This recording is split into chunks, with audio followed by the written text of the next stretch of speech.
আসসালামু আলাইকুম, সবাই কেমন আছেন? আশা করি ভালো আছেন। আলহামদুলিল্লাহ আমরাও ভালো আছি। সকালে ঘুমে থেকে উঠে আগে নামাজ পড়ে আজানের আগে উঠছি আর কি। উঠে নামাজটা পড়িয়া বাইরিলাম। মা সেনজি নিয়ে দাঁড়াইছিল বাস স্ট্যান্ড থেকে। তারপরে মার সাথে খালুর সাথে লেঙ্গে যাই এই যে বসে রয়েছি। এখন আর কি একটু ধোয়া ধোয়া হয়েছে, গাড়ি আসে নাই, তার জন্য দাঁড়ায় রয়েছি। আমরা যাবো এখন আমার আম্মুরে নিয়ে সিরাজগঞ্জের আগে ইনাতপুর আছে, মানে কড্ডার মোড়, কড্ডার মোড়ে নাইমা তারপরে যাবো এনাদপুর আমার আম্মুরে নিয়ে। এখন এই যে গাড়ি আইসা পড়ছে, এই গাড়িতে উঠে আর কি যাবো। তারপরে যে গাড়িতে উঠে গেছি কি আমার আম্মা, আমি, আমার মেয়ে ছোট আমিনে, আর সাথে খালু ছিল। খালু কিন্তু আমাদের পিছনের সিটে বসছে, তাই দেখাতে পারি নাই। এখন আমরা এই যে যাইতেছি মারে নিয়ে হাসপাতালের উদ্দেশ্যে। মার শরীরটা অনেক খারাপ, আর দেখতে দেখতে দেখেন কত সুন্দর একটা গোলচক্কর। এটার নাম কি তা জানি না, কিন্তু বলতে পারতাছি না। আর প্রথম আর কি আমার বয়সে এখন পর্যন্ত আর কি এই দিকে রাস্তায় কোনো আত্মীয় স্বজনে আমাদের যাওয়া হয় নাই। তারপরে এই যে যমুনা সেতুর উপরে উঠে পড়ছি। এই যমুনা সেতু কিন্তু প্রথমবার দেখলাম আমি। আমার মেয়ে, আমার আম্মা আরেকবার দেখছে, হাসপাতাল আসছিল তখন আর কি আমি আসছিলাম না মার সাথে। আর এই বছর আর কি আমার নিয়ে যাইতেছে খালুর সাথে, যেহেতু মার শরীরটা অনেক খারাপ, অসুস্থ, তার জন্য একা একা যাইতেছে না। আর আমি নাও একা বাসায় থাকতেছে না, বললো যে ও আমার সাথে যাব। ওরে নিয়ে কিন্তু ঢাকাও গেছিলাম, ও ঢাকাও গেছিলো, ওর কোনো সমস্যা হয় না। ও আমার থেকে আর কি আরও শক্ত, আমার মেয়ে, ছোট মেয়ে। আর এই এই যমুনা সেতুটা কিন্তু অনেক সুন্দর দেখা যাইতেছে, কিন্তু আরও সুন্দর দেখা যাইতো কিন্তু আরও যদি পানি থাকতো। এখন পানিটা কম, যমুনা সেতুর মধ্যে এখনও পানি হয় নাই, ঘাস দেখা যাইতেছে এই যমুনা সেতুতে। তাহলে পানির কম দেখে আর কি, নয় যদি পানি থাকতো আরও ভয় করতো। আর যমুনা সেতু দেওয়া প্রথমবার পার হইলাম, কিন্তু ভয় লাগে নাই। আর এত পানি না দেখে তার জন্য ভয় লাগে নাই, দেখতে যাইতে কিন্তু অনেক ভালোই লাগছে। বাচ্চারে নিয়ে গেছি, মা আছে সাথে। আর এই যমুনা সেতুর উপর দেয়া যাওয়ার পরে সামনে আছে কড্ডার মোড়, নামমু মারে নিয়ে। ওই কড্ডার মোড়ের থেকে আর কি মূলত ইনাদপুর যাওয়া লাগবো। আর ওই ইনাদপুরের সামনে দিয়ে যাওয়া লাগবো ভাইরাল গোলাম কাকার হোটেলে। ওই হোটেলে আর কি কোনো একদিন যাবো, আপনাদের সাথে শেয়ার করবো। আর এটা এই যে কড্ডার মোড়ে এই যে আমরা এই যে নামলাম আমি, খালু। এখন এখান থেকে আর কি সিএনজি ধরে তারপরে যাবো এনাদপুর হাসপাতালে। এখন এই যে এখান থেকে সিএনজি ধরে তারপরে আমরা হাসপাতালে যাবো। আর মায়ের শরীরটা কিন্তু অনেক খারাপ। আর আপনারা যারা যারা আসবেন এই কড্ডার মোড় থেকে আর কি সিএনজির মধ্যে উঠবেন। এখান থেকে সিএনজি ধরলে আর কি আপনাদের হাসপাতালের সামনে একবারে নামাই দিব গেটের ভিতরে নিয়ে। আর ওইখান থেকে আর কি ওই হাসপাতালে ঢুকতেই টিকিট কাউন্টার, ওইখান থেকে টিকিট কাটবেন। আমরা তো প্রথম অবস্থায় গেছি, আমাদের একটা সমস্যা হয়েছিল। এখন এই যে সিএনজিতে উঠে পড়ছি।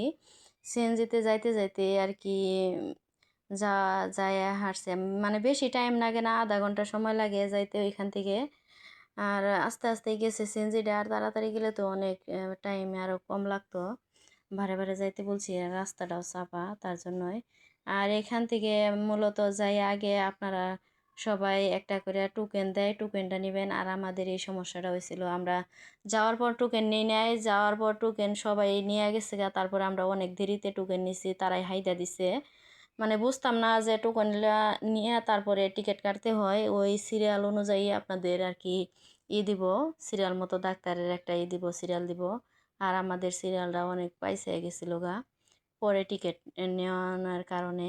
আর তারপরে যে টিকিট নিয়ে তারপরে ওইখান থেকে আর কি টিকিট কাটছি, ডাক্তারের একটা সিরিয়াল নাম্বার দিছে।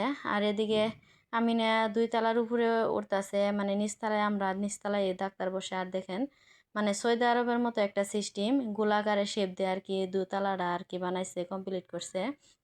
এই হাসপাতালটা তিনতলা, আমরা 2 তলার উপর থেকে আর কি একটুকা দেখাইছে, আপনাদের সাথে শেয়ার করছি। দেখতে কিন্তু অনেক সুন্দর দেখা যায়, সৌদি আরবের মতো একটু একটা সিস্টেম করছে এইটা।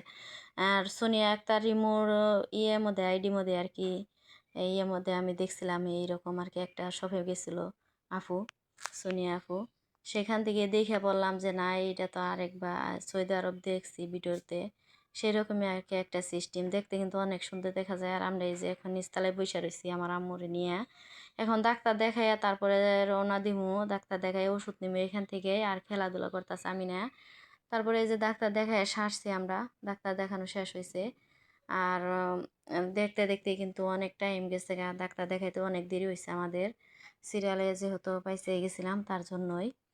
আর এখন এই যে আমি না একটু করতেছে, খেলতেছে। আর খেলাধুলা শেষ করে তারপরে ভাবলাম যে নও জায়গা এখন আমরা রিপোর্টগুলো আর কি দেখাইছি দেরি করে, রিপোর্টগুলা নয় না দেখাইলে যাইতে পারতাম গা, হবাতে আবার কালকে আসন লাগতো। আর এই দরজাটাও কিন্তু বিদেশের মতো একাই মানে খুইলা যায়, মানুষ দেখলে আবার একাই হয়ে যায়, চাইপা যায়। এখন এই যে ডাক্তার দেখাইয়া ওষুধ নিয়ে তারপরে রওনা দিছি বাসায় যামুগা। আর এই যে আমি না পানির বোতল কিনছিলাম সেটা নিয়ে আর কি একটু করতেছে। এখন এই যে বাসায় যামুগা। আর একটু মানে ইচ্ছে ছিল মানে এই ভাইরাল হোটেলে যাওয়ার জন্য, কিন্তু যাইতে পারলাম না যেহেতু মা অসুস্থ। গোলাম কাকার হোটেল কিন্তু এই সাইডেই, এই যমুনা নদীর পাড়ে। আর এখানে যে বাইর হয়ে গেছি আমরা, বাইর হয়ে মানে যাওয়ার সময় গেটের ডান দিকে আর কি হয়েছে থেকে, ডান দিক থেকে আসছি আমরা, ভিতরে ঢুকছি।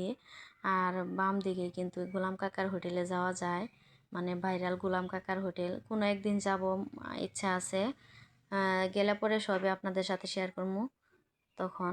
আর এখন তো আর যাইতে পারলাম না যেহেতু মারে নিয়ে হাসপাতালে আসছি, হোটেলে যাওয়া সম্ভব না। আর এই ইনাদপুর হাসপাতাল থেকে কিন্তু 5 টাকা ভাড়া লাগে বললো আমার এক মানে গাড়িওয়ালা, জিজ্ঞেস করছি যে ওইখানে যাইতে আর কি কতক্ষণ টাইম লাগে, যে হাইটাও যাওয়া যাব আর এমনি হাইটা না গেলে আর কি 5 টাকা 10 টাকা যার কাছ থেকে যেমন নেয় ওই হোটেলে যাওয়া যাব, যমুনা নদীর পাড়ে আর কি ওই হোটেলটা ভাইরাল হোটেল।